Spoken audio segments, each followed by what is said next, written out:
Civil service examination 2026 के official notification release हो चुका है और फॉर्म फिलिंग प्रोसेस भी स्टार्ट हो गया है। इस वीडियो में हम बात करने वाले हैं इंपॉर्टेंट डेट्स की, फॉर्म फिल करते हुए कौन सी मिस्टेक्स को हमें अवॉइड करना है और सबसे इम्पोर्टेंट 2026 के फॉर्म फिलिंग प्रोसेस में क्या नया आया है। तो अब हम यहाँ पे फॉर्म भरना स्टार्ट करेंगे। सबसे पहले हम आएंगे यूपीएससी की साइट पे, फिर यहाँ पे हम क्लिक करेंगे क्रिएट अकाउंट एंड लॉगिन। तो सबसे पहले हमें अपना अकाउंट क्रिएट करना है। यहाँ पे जो इंस्ट्रक्शंस दे रखे हैं, फिर यहाँ पे आपको एग्री करना है। पहले आपको फर्स्ट में मेल डालना है और सेकंड में भी आपको कंफर्म करने के लिए मेल आईडी वापस से डालनी है, ठीक है। एंड देन आपको इसका कैप्चा भी भरना है।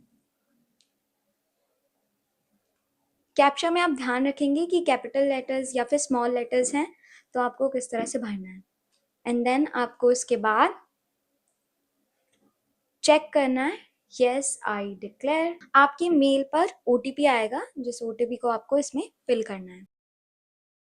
एंड देन जब आप पूरा फिल कर दो, उसके बाद वेरीफाई ईमेल पे आप क्लिक करेंगे।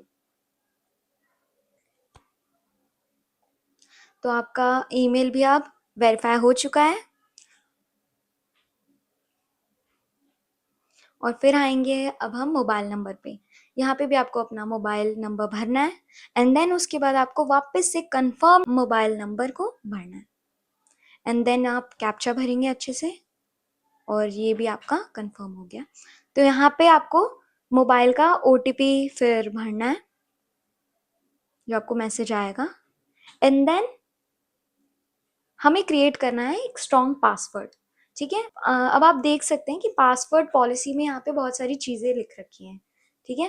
That password must have at least 8 characters और A to Z, मतलब आपके अपर केस कैसे होने चाहिए और लोअर केसेस कैरेक्टर्स। आपको मतलब एक स्ट्रॉन्ग पासवर्ड क्रिएट करना है जिसके अंदर आपके स्पेशल कैरेक्टर्स भी आने चाहिए।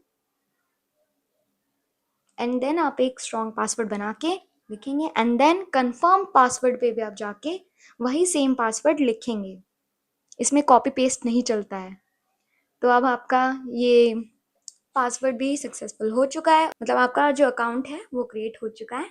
एंड देन अब आप वापस से लॉगिन करेंगे ताकि आप यूपीएससी का फॉर्म भर सकें।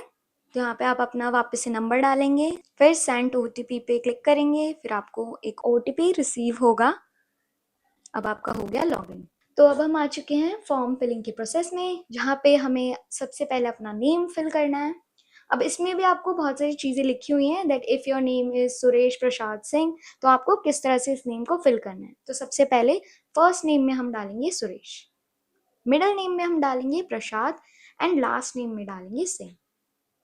फिर दोबारा से हम उसको कंफर्म करेंगे। देन हम आएंगे जेंडर पे and then date of birth. उसके बाद फादर का full name, confirmed father full name. इस तरह से आप सारी चीज़ों को, सेम इंफॉर्मेशन को वापस से कंफर्म्ड में भी डालेंगे। एंड उसके बाद आपको गार्डियन नेम भरना है, जहाँ पे आप अपने ब्रदर का नेम या फिर किसी रिलेटिव का नेम भर सकते हैं। अब हम आएंगे, यहाँ पे आपको कोई सी भी गवर्नमेंट आईडी फिल करनी है, जिसके अंदर या तो आप अपना आधार कार्ड भर सकते हैं या तो आप अपना ड्राइविंग लाइसेंस, कुछ भी। तो अब हम बाकी डिटेल्स फिल करेंगे, जैसे कि इसमें दिखा रखा है caste certificate, disability certificate, signature, photograph, photo ID proof या फिर फिजिकल लिमिटेशन टू राइट। इन सब चीज़ों को हम फिल करेंगे। एंड देन हम proceed to common application form पे जाएंगे, इस पे क्लिक करेंगे, प्रोसीड फॉर कॉमन एप्लीकेशन पे क्लिक करेंगे। यहाँ पे हमें अपनी नेशनैलिटी भरनी है, citizen of India. And then minor में आते हैं तो माइनर स्टेटस, यहाँ पे आपका जो भी माइनॉरिटी ग्रुप है वो। अब हम सिलेक्ट करेंगे डोमिसाइल एंड देन आप भरेंगे अपना मैरिटल स्टेटस। फिर आपका प्लेस ऑफ बर्थ क्या है, जो भी स्टेट है आप वो फिल करेंगे। एंड देन डिस्ट्रिक्ट, एंड उसके बाद आपका विलेज नेम, टाउन नेम या फिर सिटी नेम, जो भी है, जो भी फादर का नेम है उसे फिल करेंगे एंड उनका स्टेटस बताएंगे एज ही इज़ अलाइव और नॉट। एंड उसके बाद हम जाएंगे ऑक्यूपेशन पे, जो भी उनका ऑक्यूपेशन है उस पर। If he is self employed तो हम सेल्फ एम्प्लॉयड, एंड देन उनकी एनुअल इनकम डालेंगे, नेशनैलिटी, एंड देन कि फादर ओरिजिनली कहाँ से बिलोंग करते हैं उसके बारे में डालेंगे। एंड देन आएंगे हम मदर्स डिटेल पे। अगर अदर्स ऑक्यूपेशन है तो उसमें नेम क्या है वो, एंड देन उनकी एनुअल इनकम, फिर उनकी nationality, she is citizen of India, and then उनका स्टेट क्या है, वो कहाँ से बिलोंग करते हैं। फिर आप अपनी कम्युनिटी सेलेक्ट करेंगे, अगर एससी है तो एससी, एसटी है तो एसटी, ओबीसी है या फिर अनरिजर्व्ड है या ईडब्ल्यूएस है। देन आप उससे रिलेटेड डिटेल्स भरेंगे जितना भी फॉर्म में मांगेगा। फिर यहाँ पे इससे जुड़ी जितनी भी डिटेल्स हैं, जैसे कि सर्टिफिकेट नंबर, ऑफिस कहाँ से इशू है आपको सर्टिफिकेट, फिर एड्रेस ऑफ इशूइंग अथॉरिटी, फिर आपको कब डेट ऑफ इशू क्या था, मतलब किस दिन आपको मिला था। अगर आपके फादर किसी सर्विस में हैं तो उनकी पोस्ट, अगर नहीं है तो नॉट एप्लीकेबल। फिर name of caste, tribe, community जो भी है आप उससे जुड़ी जितनी भी डिटेल है वो आप फिल करेंगे। एंड देन आपको अपना कास्ट सर्टिफिकेट डॉक्यूमेंट अपलोड करना होगा। यहाँ से सिलेक्ट करने के बाद फिर आप कास्ट सर्टिफिकेट डॉक्यूमेंट को सबमिट करेंगे। इसमें भी आपको देखना है कि कितनी फाइल का साइज अपलोड किया जा सकता है, उसी हिसाब से आपको अपनी फाइल अपलोड करनी है।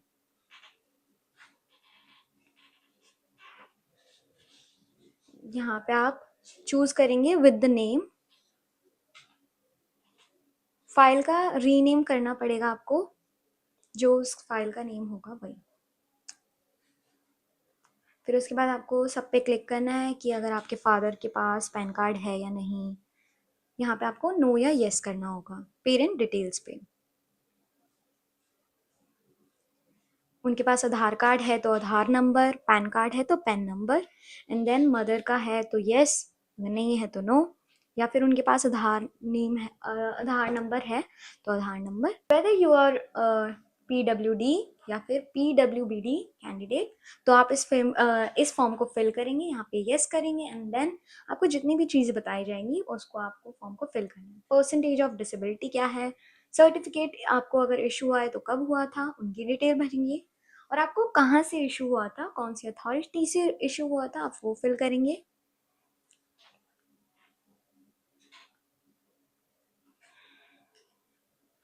एंड उसके बाद आपको डिसेबिलिटी का सर्टिफिकेट अपलोड करना होगा। यहाँ पे भी आपको बता रखा है allowed disability certificate size 50 KB to 300 KB, file format जो है वो PDF होगा। और यहाँ पे आपका फाइल नेम क्या लिखा होना चाहिए, डिसेबिलिटी सर्टिफिकेट।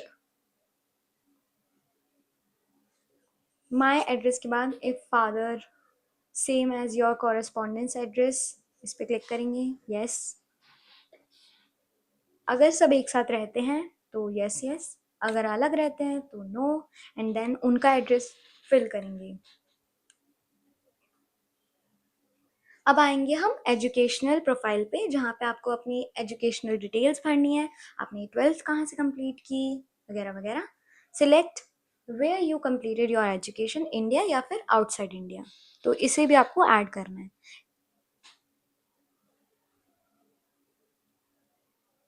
तो अगर हम इंडिया में आएंगे तो यहाँ पे हमें सिलेक्ट क्वालिफिकेशन लेवल, जो भी है आपका, हायर सेकेंडरी स्कूल अगर आपने किया है तो आप वो फिल करेंगे, ग्रेजुएट है तो ग्रेजुएट करेंगे। According to your educational level आपको ऑप्शन पे क्लिक करना है। And then qualification level status, अगर आपका कंप्लीटेड है तो, अगर अकरिंग है तो भी। फिर आपको स्ट्रीम ऑफ ग्रेजुएट लेवल, अगर आप इंजीनियरिंग कर रहे हैं तो आप वो फिल करेंगे। फिर उसके अलावा और भी जो ऑप्शंस है आप उसमें से देख के क्लिक करेंगे। And then qualification passing state आपका जो भी है आप वो सिलेक्ट करेंगे।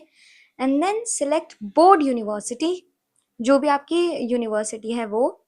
एंड देन आपको कॉलेज नेम या फिर स्कूल या इंस्टीट्यूट नेम पे सिलेक्ट करना है। एंड देन हम आएंगे डिग्री पे, जो भी डिग्री है जिससे रिलेटेड है आप उस पर क्लिक करेंगे। एंड देन रोल नंबर आपको करना है, परसेंटेज जो भी था आपका, या फिर CGPA या फिर कोई भी ग्रेड ऑब्टेन्ड आपने जो किए थे उस सिस्टम पे आप सिलेक्ट करेंगे। एम्प्लॉयमेंट एक्सपीरियंस प्रोफाइल पे आप क्लिक करेंगे एंड देन अगर आपने कभी भी एम्प्लॉयमेंट की है या फिर आपने वर्क किया है तो आप उसकी इन्फॉर्मेशन फिल करेंगे, या फिर आप अगर वर्किंग कैंडिडेट हैं तो आप उसकी डिटेल्स फिल करेंगे, और अगर ऐसा नहीं है तो आप इस पर नो करेंगे एंड देन नेक्स्ट स्टेप पे चलेंगे। और ये आता है नेक्स्ट अचीवमेंट। अगर आपने कुछ भी अचीवमेंट की है तो do you have any other achievement, तो आप वो बताएंगे, प्राइज, मेडल, स्कॉलरशिप या फिर स्पोर्ट्स, एनसीसी, ऐसी कोई भी डिटेल है तो आप उसको स्पेसिफिकली लगाएंगे।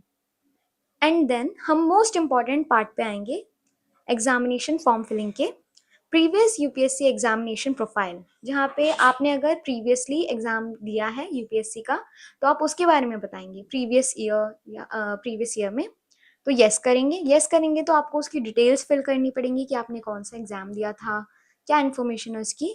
नो करेंगी तो आपको नेक्स्ट स्टेप पे जाना पड़ेगा। अब हम आएंगे डिपार्टमेंट डिटेल्स पे। अगर आपको कभी यूपीएससी ने डिपार्ट किया है तो आप इसके बारे में बताएंगे यस या फिर नो। नो है तो नेक्स्ट स्टेप पे चलते हैं। एंड अब आए हैं मोस्ट इम्पॉर्टेंट थिंग, यहाँ पे आपको अभी यूपीएससी की तरफ से न्यू डिटेल्स आई हैं कि आपको फोटो किस तरह से अपनी देनी है। ठीक है, तो यहाँ पे फोटो साइज बता रखा है 20 KB से 200 KB तक, और फॉर्मेट जो रहेगा उसका जेपीजी रहेगा, जैसे कि मैंने बताया कि उसको आपको रीनेम करना है फोटो। एंड यहाँ पे आपको ऐसे भी बहुत सारा डिटेल बता रखा है कि आपको कौन सी फोटो को अपलोड करना है, क्योंकि आपका फॉर्म कहीं पे भी डिस्क्वालीफाई किया जा सकता है अगर आप कोई भी मिस्टेक वाली फोटोज डालेंगे। तो यहाँ पे आपको दिखा रखा है कोई एक्स्ट्रा कलर नहीं डालने हैं, टू क्लोज पिक्चर भी नहीं होनी चाहिए, विद हैट या विद कैप फोटो नहीं होनी चाहिए, ब्लर्ड इमेज नहीं होनी चाहिए। तो इसके बाद मोस्ट इम्पॉर्टेंट थिंग ये है कि यहाँ पे आपको अपनी लाइव फोटोग्राफ भी देनी पड़ेगी। ठीक है, यहाँ पे आपको बता रखा है click on capture from mobile button and scan the QR code given on the right hand side. तो अगर आप कैप्चर फ्रॉम मोबाइल कर रहे हैं तो आपको एक QR कोड मिलेगा, इसको आपको अपने फ़ोन में QR कोड को स्कैन करना है। उसके बाद आपका कैमरा ओपन हो जाएगा एंड देन यहाँ पे आपको इंस्ट्रक्शन दे रखे हैं, आप ये भी देख सकते हैं। अगर आप आपके पास मोबाइल फ़ोन नहीं तो आप अपने वेबकैम से भी क्लिक कर सकते हैं। एंड इसके बाद यहाँ पे कोई भी लाइट कलर का बैकग्राउंड हो, 80% आपका फेस शो हो रहा हो, और कोई मास्क लगा नहीं सकते आप अपने फेस पे, और आपको ईयर्स को भी विजिबल रखना है। इस तरह से आपको पूरी डिटेल दे रखी है, आप देख सकते हैं। फिर यहाँ पे आप अपनी फ़ोटो क्लिक करके अपलोड करेंगे, फ़ोन से कनेक्ट किया है तो फ़ोन से, एंड देन इस फोटो को करेंगे एडिट और अपलोड। अब चलते हैं हम नेक्स्ट स्टेप पे, जहाँ पे आपको सिग्नेचर के बारे में डिटेल्स दे रखी है, आप सिग्नेचर अपने अपलोड करेंगे। यहाँ पे आपको बता रखा है कि 20 KB से 100 KB तक का आप फाइल अपलोड कर सकते हैं। फाइल फॉर्मेट यहाँ पे भी जेपीजी होगा, और आपकी फाइल का नेम सिग्नेचर होना चाहिए। Only black pen signatures are allowed. ठीक है, तो यहाँ पे जो आपका फोर्थ नोट यहाँ पे लिखा हुआ है, यहाँ पे ये बहुत इंपॉर्टेंट है कि आपको एक पेपर लेना है, अनरूल्ड पेपर, मतलब उसमें कोई लाइंस वगैरह नहीं होनी चाहिए, और वहां पे आपको 3 सिग्नेचर्स करने हैं वाइट पेपर, और उसके ऊपर आपको अपने 3 सिग्नेचर करने हैं। ठीक है, वर्टिकल कॉलम्स में, और उसकी पिक्चर को आपको अपलोड करना है, ट्रिपल सिग्नेचर, और उसको अपलोड कर देंगे। ये देखिए, फर्स्ट एक्सेप्टेड फॉर्मेट जो है वही है आपका फॉर्मेट, बाकी रॉन्ग फॉर्मेट्स यहाँ पे दिखा रखे हैं, नॉट एक्सेप्टेबल, कॉमन मिस्टेक्स। जब तो अब हम अप्लाई करेंगे CSC 2026 एग्जामिनेशन के लिए। यहाँ पे अप्लाई का ऑप्शन है, आप इस पर क्लिक करेंगे and then you will get the form, जहाँ पे आपको अपने सब्जेक्ट वगैरह वगैरह जो भी चीज़ें आपको सिलेक्ट कर। तो अब आ चुके हैं कॉमन एप्लीकेशन फॉर्म पे, जो कि सिविल सर्विसेज और इंडियन फॉरेस्ट सर्विसेज एग्जामिनेशन। तो अब कॉमन एप्लीकेशन फॉर्म में जो भी आपने पहले डाटा फिल्ड किया था प्रीवियसली, आप उस डेटा को वापस से क्रॉस चेक करेंगे, एंड उसके बाद इस इधर एडिट करने का ऑप्शन भी होता है, तो आप उस इंफॉर्मेशन को व्यू करके एडिट भी कर सकते हैं अगर आपको वो इंफॉर्मेशन देनी है या नहीं देनी है। तो आप देख सकते हैं यहाँ पे कैंडिडेट, लाइव फोटो, इन सबको आप वापस से व्यू कर सकते हैं अगर आपको देखना है तो। एंड देन सो अब आपने अगर अपना कॉमन एप्लीकेशन फॉर्म देख लिया है, व्यू अच्छे से कर लिया है, तभी आप इस पर क्लिक करिए। Yes, I hear bye declare that I am receiving a common application form, इस पर क्लिक करिएगा। सो आप अच्छे से क्रॉस चेक करेंगे अपनी जो भी आपने कॉमन एप्लीकेशन फॉर्म में डिटेल्स भरी हैं, आप उसको अच्छे से चेक करेंगे, क्योंकि इसके बाद आपको शायद मौका ना मिले इसको वापस से एडिट करने का। तो आप इसे ध्यान से फॉर्म को देख के क्लिक करिए। तो अब हम आ चुके हैं civil service mains examination form पे। यहाँ पे आपको बहुत डेलिकेटली सिलेक्ट करनी है चीज़ों को। तो अब हम आ चुके हैं civil service mains examination form. यहाँ पे आपको अपनी डिटेल्स को बहुत डेलिकेटली भरना है कि आपको लैंग्वेज क्या चूज करनी है, मीनिंग ऑफ लैंग्वेज क्या रहेगा आपके पेपर 1 to 5 में। Select language medium and then उसके बाद आपको ऑप्शनल सब्जेक्ट के लिए सिलेक्ट करने हैं कि आपके कौन से ऑप्शनल सब्जेक्ट्स हैं, ठीक है। एंड देन आपका लैंग्वेज मीडियम क्या होगा ऑप्शनल सब्जेक्ट्स को लेके। अगर आप 7 सिस्टर्स से बिलोंग करते हैं, यानी कि अरुणाचल प्रदेश, मणिपुर, मेघालय, मिजोरम, नागालैंड या फिर सिक्किम से, तो आप यस या नो करेंगे। एंड देन ये जो नीचे इंस्ट्रक्शंस दिए हुए हैं आप इन्हें पढ़ेंगे अच्छे से। यहाँ पे आपको माइनर से माइनर डिटेल्स देखनी पड़ेंगी ताकि आप कोई मिस्टेक ना करें। लैंग्वेज आप वही चुनिए जो आपके लिए प्रेफरेबल है, जस्ट लाइक पर्सनालिटी टेस्ट के लिए कौन सा लैंग्वेज मीडियम आपके लिए सही है। सो अब आएंगे हम कि हम सबसे पहले प्रेफरेंस किसको देना चाहेंगे, कौन से सर्विस या फिर पोस्ट को। तो जैसे यहाँ पे इंडियन एडमिनिस्ट्रेटिव सर्विस है, इसको प्रेफरेंस 1, मतलब आपके अकॉर्डिंग आपको फॉरेन सर्विसेज में जाना है तो आप उसको भी फर्स्ट प्रेफरेंस दे सकते हैं। सो आप अपने अकॉर्डिंग प्रेफरेंस को सिलेक्ट करेंगे। अगर आपको उसे नहीं चाहिए इन प्रेफरेंस तो आप नॉट ऑप्ट कर सकते हैं। एंड देन आप ये सारी चीज़ों को करने के बाद एंड इसके बाद हम करेंगे next and review. Indian forest services means exam form. यहाँ पे आपको अपना फर्स्ट ऑप्शनल सब्जेक्ट चूज करना है फॉरेस्ट सर्विस एग्जाम के लिए। एंड देन आपको जो भी सेकंड ऑप्शनल सब्जेक्ट चाहिए वो, यहाँ पे हम बेसिकली सब्जेक्ट सिलेक्ट कर रहे हैं जिसका भी आपको एग्जाम देना है। एंड इसके बाद हम नेक्स्ट एंड रिव्यू पे जाएंगे। सो इसके बाद हमारे सामने सोशियो इकोनॉमिक क्वेश्चनर है। यहाँ पे आपको फिल करना है आपका प्लेस ऑफ बर्थ, और यहाँ पे आपको अपना स्कूल एजुकेशन का भी भरना है, कौन से एरिया में आपने किया था, मतलब यहाँ पे प्लेसेस ही आपको भरना है। रेजिडेंस प्लेस क्या था, और आप अपने पेरेंट्स के साथ रहते हैं तो उनका प्लेस क्या था लास्ट 15 ईयर्स में। And then select the society, अगर आप अर्बन एरिया में रहते हैं तो अर्बन, नहीं तो रूरल। एंड देन उसके बाद एजुकेशन पर्टिकुलर्स, मतलब यहाँ पे भी आपको बेसिकली बताना है कि आपने कौन से मीडियम में मतलब स्कूल लेवल पे कौन सा मीडियम था आपका, हिंदी तो हिंदी, नहीं तो इंग्लिश। एंड देन कॉलेज का भी आपको बताना है कि कॉलेज में आप क्या प्रेफर करते थे, इंग्लिश और Hindi. And then type of institution क्या था, प्राइवेट था या गवर्नमेंट। एंड देन उसके बाद टाइप ऑफ इंस्टीट्यूशन, मतलब आपने स्कूल कॉलेज कौन सा अटेंड किया, प्राइवेट, इंस्टीट्यूट, फिर जो भी। एंड देन आपका डिग्री क्या था। इसके बाद आपको बताना है कि आप पहले सिविल सर्विस एग्जामिनेशन के लिए सिलेक्ट हुए थे या नहीं। यहाँ पे आपको अपनी प्रीवियस एग्जाम के इंफॉर्मेशन भरनी है। अगर आपने पहले एग्जाम दिया था तो उसके अकॉर्डिंग आपका सब्जेक्ट क्या था, कितने आपको मार्क्स ऑब्टेन्ड हुए, उसके बारे में। And then reason for preferring civil services. And last में हमसे सजेशन मांग रहे हैं कि क्या चीज़ इम्प्रूव की जा सकती है सिविल सर्विसेज एग्जामिनेशन के रिगार्डिंग, जैसे कि सिलेबस या फिर एग्जामिनेशन सिस्टम या फिर personality test etcetera etcetera. Within 200 words आपको बताना है।